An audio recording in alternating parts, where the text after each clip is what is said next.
mean, yeah. No, what with all the superstition and that. Yep. Ow! That was unlucky. Yeah? How are we doing? Yeah, we're bleeding out. Hooray!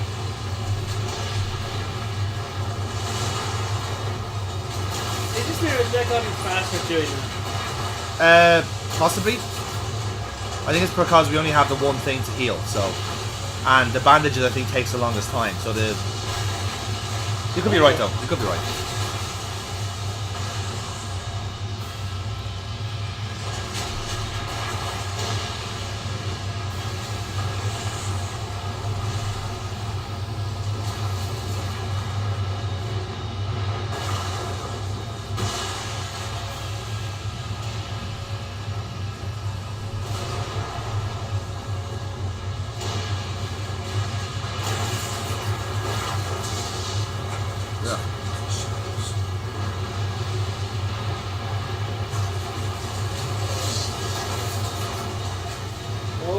Yeah, okay, we're good. Somehow jumping seemed to have worked there. Right, back to the device and push I. Agreed. Okay. And just through the gate. Yeah, through the gate. Anywhere you go is... Better than this. I mean, you might just teleport randomly on Earth and drown immediately. But, you know... Better than being crushed. It has hope. You don't have that currently here. Got it. Fuck. Yes. What the hell happened to him? Check his pulse. Jack, can you hear me? Jack! Holy. Fuck. Yeah. Yeah. Now. That's it. Is it? Think so. I don't think so. I don't think we're using human eyes. Well, let's see what happens.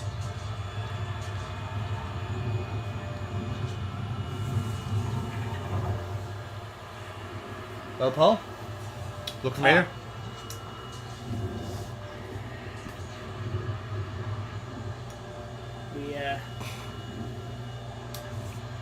We weren't playing as Jack, were we? No, I don't think we were. I think you're on the money, Paul. King time. Jack. Why have you summoned me? There is something I must show you. We must hurry. Time is short. Mind control? No, I'm You not. asked. Where are we going? The great library. Ooh. How could time be short? Your whole shit is time travel. It's a figure of speech. A terrible conflict is upon us, and our hosts will not survive it. The keenest minds are already projecting to later days. Ooh, is this what happened to us the first time around? Who will be the enemy? In the prologue. There have been no ructions with either the Ligo in the north or Cthulhu's kin to the south. In your wanderings, did you come upon the vast sealed trapdoors at the foundation of the old city? Yes, but I didn't understand their purpose. It was a terrible war between us and a race of half-polypus creatures that had been dominant until our arrival. Right.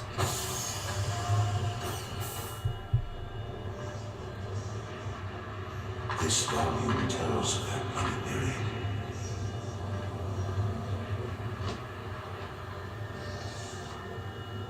This looks familiar.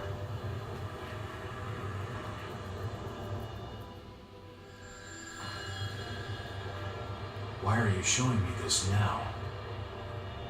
They are still down there, Jack, thriving in the darkness.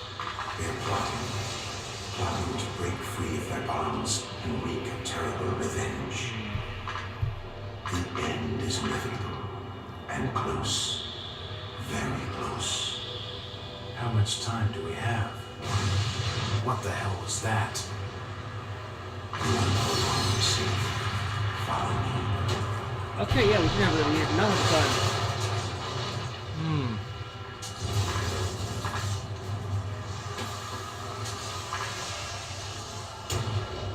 And you guys do not move quickly. That might explain why. See, that's what drew us over the edge. Initially.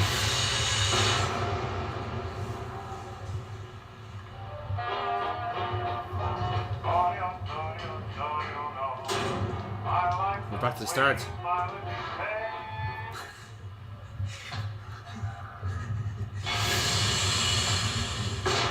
It's all new to us, Paul.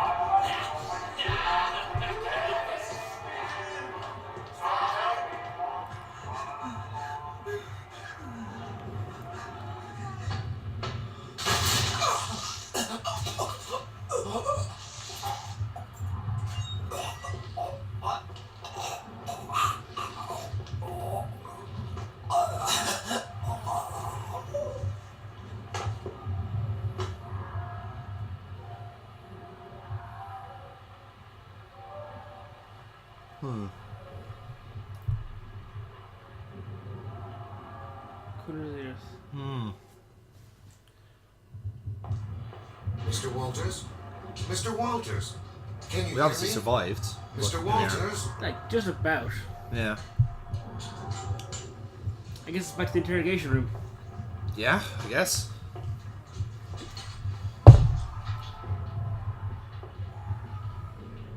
He's convulsing. We're losing him.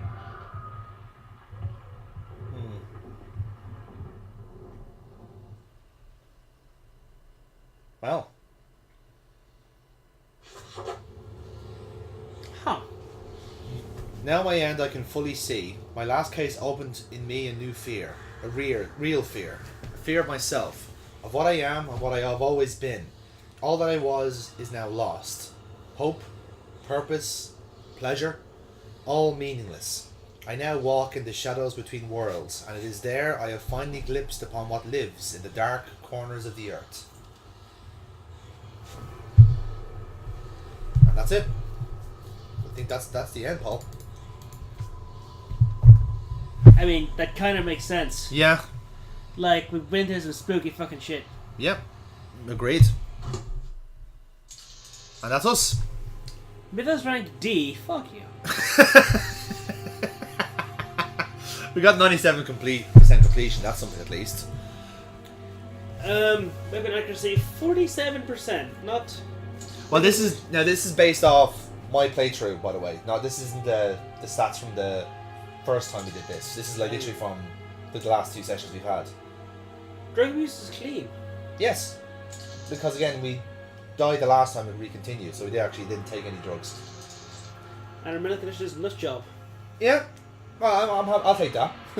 we only lost medium amount of blood, so that's something at least. Well, hey. Okay, here we go. And that's the credits. That's the end then. Paul, we did it. Yeah, we ended up as a complete raving nutcase, but alive and No. not to kill ourselves. Yeah, we died. Yeah. We died. But I suppose in a way that was to be expected, wasn't it? Yeah, the FBI rarely get people loose enough to talk to. No, this is very true. This kind of shit. Right, well, I'll turn the sound down, and then we can discuss what we think of that game. Hear ourselves think for a change. So, Paul, that's been Dark Corners of the Earth. It has been quite a journey. Oh. And, you know, as much as happy I am to see it go, there were certainly large stretches of time where I was glad there was more of it. It was a long enough game. It was actually. It was deceivingly long, I feel. Because maybe I felt like it did feel like it was kind of rushing through shit, but at the same token, there was a lot in there, so it kind of justified it in a way. Another thing is, it leaves a whole lot of information unsaid. Like, if I didn't already know what the great race of Yith was. Yes. Yith was, I have no fucking idea what the hell they're doing. Which I think makes sense, because this is an eldritch war. Like, you're not supposed to, as a mere mortal, you're not supposed to know everything that's going on, really. Are you? No, yeah, the mythos covers a stupidly long history of which humans have only been around for a relatively short period of time. Exactly. So it would kind of be, it would make sense for you to not be dialed in, as it were. But about the game itself, well, you were playing the vast majority of it, and then I stole your thunder right at the end. But what did you think of it overall? I think you raised a good point that for the first third of it was investigation. Then it became much more of an action game. Yeah.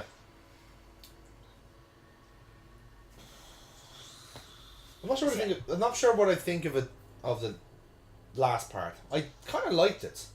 Say, like it was less action-y, but still quite an action game. So like for the first third, Yeah. it's investigation-y stuff around Innsmouth, info gathering, safe cracking, Yeah. snooping around.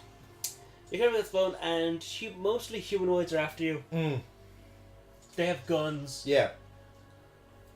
Your own guns are not great. Yeah. Yeah. So you're very much doing very much a defensive fighting. And then when you get put on the offense, the armies are around. The army is rapidly getting wiped out. Yeah. Like when that time you stand on a mission with the squad, that squad is dead in 2 minutes. Oh, for sure, yes. They were woefully unprepared, I think is a fair statement. Send them over the ice. The ice was not stable. Send them over that brittle-looking ice. I'm sure it'll be absolutely Well, fine. actually, was the ice stable, or was it because they have fish monsters? Well, I don't know how heavy the fish monsters are, but I take a general guess that they're quite heavy. I imagine pack them a punch. underneath the ice, deliberately cutting into it from the bottom. Ooh, I like it. And, if you're a reasonably loose general, you send people to check the ice seems appropriately thick, we can send in men. Most generals don't typically plan around the enemy having fish monsters. Yes, having hidden enemies in ice cold water, I don't think it's really part of the brief visit. Not my experience, anyway. Not in that era. No. It might be something you have to plan in the modern era with sufficiently insulated suits and sufficiently trained Yeah, just Marines. But at the time, it was not unheard of. It's unheard of. It was not something you had to plan for. No. Okay, so I suppose that can be forgiven. Okay, so I think well, here's my 2 cents on the matter anyway, right? First of all, if you're ever going to play this game, avoid the Steam version like a fucking plague. It is bugged, it is terrible, it's Oh god, yeah. even trying to patch it is only does so much. It is a walking abortion, don't go near it. Absolutely do not go near it.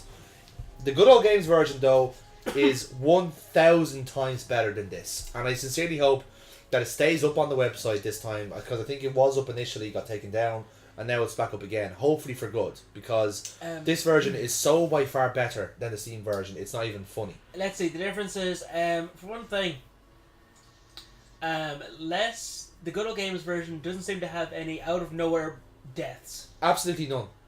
Out of nowhere crashes. Yes, because our crash counter officially stands at 14, but that was all from the Steam version.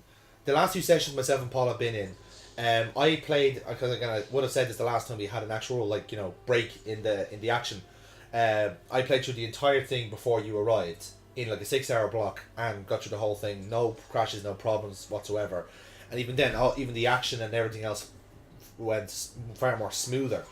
And the reason I say that is because it made me enjoy the game a lot more than the first time we played it. My point still stands that the first section where you're in Innsmouth is still my favourite part of the game, because in the same way with one of the elements of psychological horror is that you don't rely on jump scares for your horror, as it were.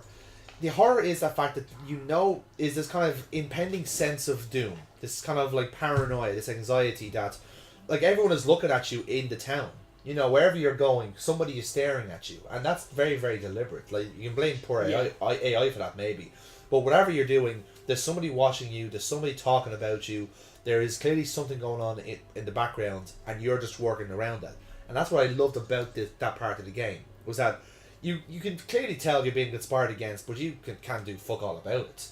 You know, like you're simply going through the motions here. Now, that being said, I still didn't enjoy the actiony parts where we're like, we're just shooting our way through Fishman. That being said, though, when we because we had like a kind of patch version, we got like the chocolate guns we weren't supposed to have. Yes, the patch team version lets you have all the weapons and ammo to begin with. Yes, and it'll break the game if you use them. Indeed. So when I was playing this for realsies, well, not break the game, crash the game. Yes, crash the game if you use them. Because again, it copped on that you were shooting with a gun that you shouldn't have had at this point, or knifing a rat. Basically, but again, with a knife you shouldn't have had at that point. Notwithstanding, though, even when you're playing it pro bono the way it should be with less weapons, you're obviously more reliant on stealth. It plays so much better, Like I enjoyed the playthrough by myself on this good old game version far more than I did with our kind of like our official playthrough. So it kind of, in case you're wondering why I've suddenly changed my tune from being such a cranky hole about it about a couple of hours beforehand, if you're doing the playlist of this, that's why. Is because of the version change. And yeah, as I was just about to mirror what you're saying there, like it went on a lot longer than I thought it would, but it went places. We were on I'm a big fan of the ship section actually, because there is this like, because again you've got to come in from the Dagon house, I believe it was, where you just have to have this battle with the wizards and trying to hunt down the Marsh brother, and suddenly bam, you're in fucking ice cold water. You're so obviously fine. You're on the ship and everything's nice and peaceful, nice and pleasant for 5 or 10 minutes, and then all fucking hell breaks loose. And I love how there was that sense of panic, their sense of like everything is going wrong, and likewise kind of with the ice section as well, where the soldiers are just falling everywhere. The game does that very well, where there's a lot of background stuff happening. You're not going to do anything about that because you've got shit to do, so you've got sailors dying left, right and centre, you've got soldiers dying left, right and centre. Fuck it, I got my mission, let's go for it. It does that very, very well. It does fall down on puzzles though, which I think is a thing that Bethesda does generally bad. Like the save thing was just any safe puzzle in this just got on my tits, because whichever way they explained it was not the right way in application. When it says turn left, it means that you have to start at that and then turn left, as opposed to it's the other way around. You have to go from the left to right, and then you start at right, then you start left. That was an example of excruciating trial and error. That once we got the later saves, once we had the pattern down, once we knew what they were taught, what they meant, fair enough. But it was that kind of like cruel lesson in semantics. It just broke the tension for us. But again, those are kind of minor nitpicks in a way. How long did we spend on the first save? Oh, it was actually a full part of the video, I think, a full part of the Let's Play. Jesus. And again, I'm sorry for inflicting that on you people, but you had to experience what we experienced. This is our playthrough. But anyway, so puzzle I think was a downside of this. I guess you could say the action was as well, but I think at least in my playthrough it was far more like cathartic to shoot all these fishermen after running from them for maybe 2 or 3 hours at a time. You know what I mean? Like especially like the attack of the fishermen section where you're like escaping from the hotel room. That's brilliantly done, and I love that. That was fantastically done. And likewise, after doing all that, and even all the stuff in the trying to escape from them afterwards, escaping from Innsmouth outright, and then suddenly once you're in the police station, you can get armed. You're gonna blow those fuckers away because you spend enough time fucking running. You're gonna shoot anything you can find, and lo and behold, it actually holds up. So in terms of the game overall, then I enjoyed this version of the game. Steam version, absolutely not, because of all the crashes, of all the shambles. God, this one by far better, and overall, I'd rate this game. But as with most Bethesda games, you do have to accept its flaws and just deal with them. Especially the last section we had there. That was like 13 attempts, and primarily because we got stuck on walls. Did we actually pass on the 13th attempt? Yes. Ha! You know what I'm saying? Like that's an example, right? That is an example of just like I think I said at the time. It sounds perfectly when you're designing it and when you're making it, but sometimes in the application it falls down. But again, that happens in any games that have set pieces like that. Will do it, unless you're really neurotic with the beta testing. Which I clearly were not. Yes. Now, Paul, being the Cthulhu expert, or at least comparatively, comparatively, how did the game hold up in comparison to the other? Let's take Alone in the Dark out of it, but in comparison to, like, say, the other Call of Cthulhu games, how did this one hold up? I quite like this one because I think the other ones they kind of took. They seem to take elements. They basically used Innsmouth and nothing else. I was about to say it seemed to me they kind of took, especially with like Shadow of the Comet, they literally just took Shadow over Innsmouth and that was it. And then with Prisoner of Ice, they kind of took elements. Actually, hang on. I'll need to reread Shadow of Innsmouth, but I don't think it was the Native American wizards. I don't believe or the turn into bird spirit nonsense. I was about to say I don't think the main character turned into a bird at any point. But again, maybe it was a game of its time. It needed to be more colourful or whatever. Well, at least with Prisoner of Ice, it was a kind of a hodgepodge. It seemed to just taken a few kind of like. No, I think that was it getting its up its own arse in terms of its own stupid mythos. Oh Jesus! Yeah, no, that was bad. That was a bad plot twist. At least there is that one thing about this game. No bad plot twists. The actual story was very, very good. There was nothing really in it that like it is. I think it's deliberately full of plot holes because, as we were saying, there's this Eldritch War going on. You're not going to be in control. You're not going to know everything that's going to be happening. You are just a little fucking pawn on the chessboard here. So long as that in of itself is consistent, it's not giving you too much. It's not giving you too little in a way. You're just being given enough like little threads to keep pulling throughout the game. I think that's fair enough. Because everything's actually quite well signposted in this game, I feel. Yeah. Now, you were mentioning about the gong there at the end, but even still, like, I think that was relatively okay, but you did have... That was a stretch anyway. I think, as is always the case, like, there might be like a line of dialogue here or there we missed, fully fleshing out the solution. That we could somehow possess the other guys? That one was a stretch, but I think, again, the two clues were hitting the gong at maximum power and then standing in the water and then suddenly realise, oh shit, I can do this. That's awesome. You know. So. Yeah, that was weird. But it promised dark corners of the earth and it gave us... I mean, it didn't really go that far from Innsmouth. Didn't it? There was Innsmouth and there was the island... Was it in and then there's underwater. The refinery, Devil's Reef, and then underwater. I mean, that's fairly fleshed out, isn't it? Yeah, the point is, like, it wasn't completely localized within the town of Innsmouth. No, that's true. There was the town itself. And don't forget the ship as well. The ship, the island. Well, I'm talking about the dark corners themselves. Oh right, yes, sorry. There's Innsmouth, the island, straight up being underwater. Yeah. And flattered to the great city of Yith.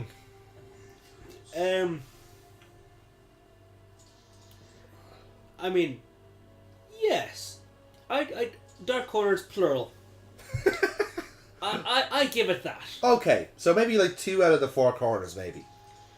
I'm sure there's a lot more than 4 corners. But the point is, we got more than one. We got more than just the town of Innsmouth. But doesn't that make sense though?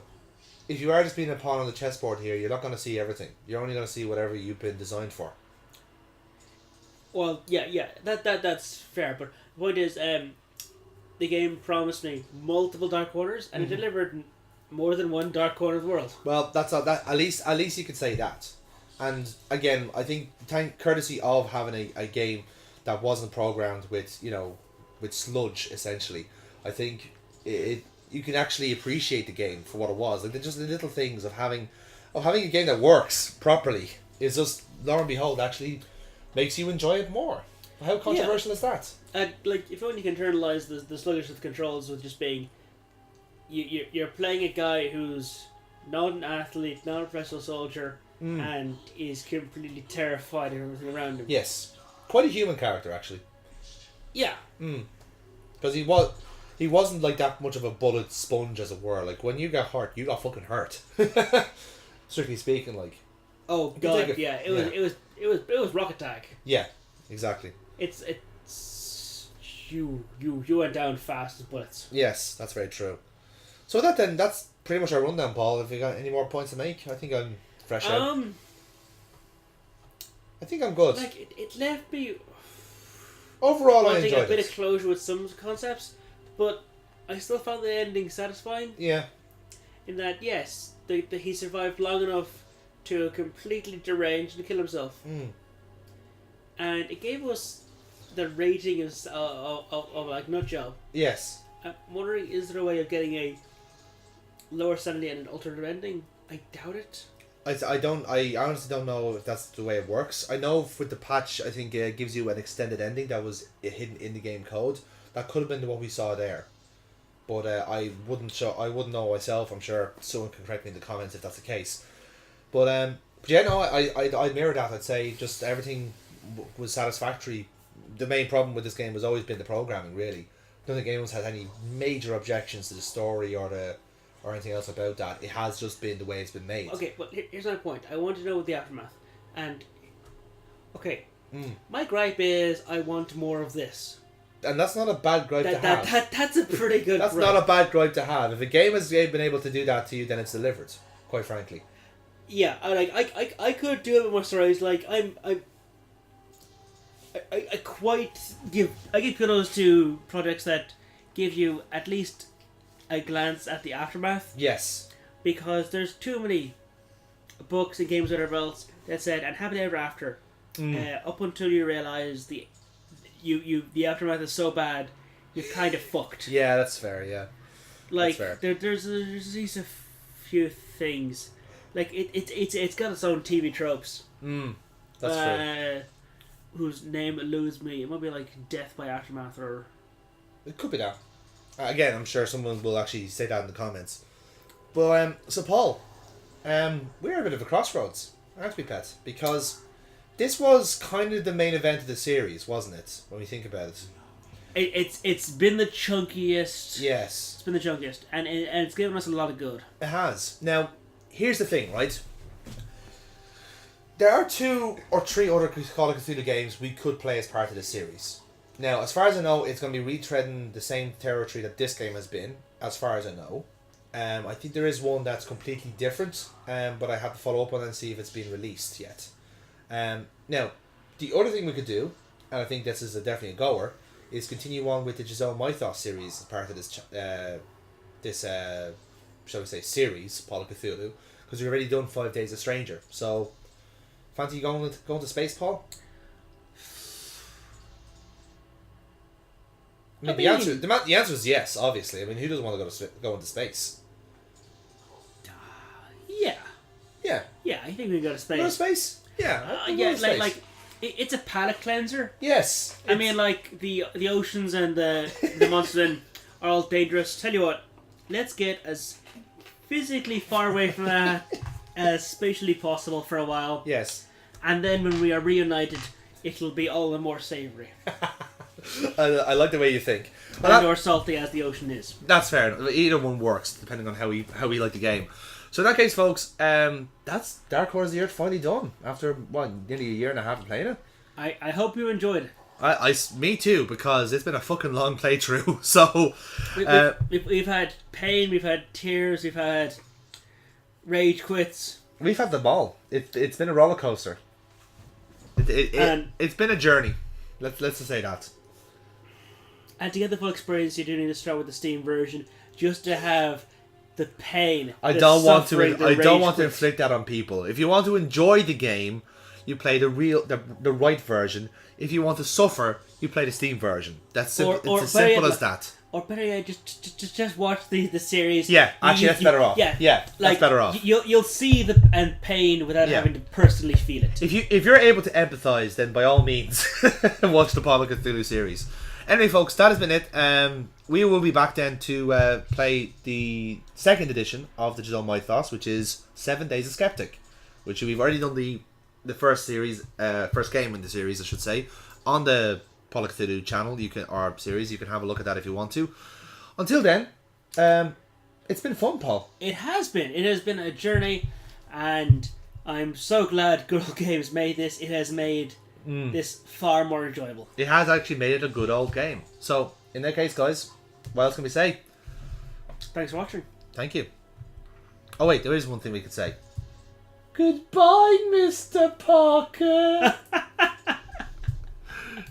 Oh, Oh, memories. memories indeed.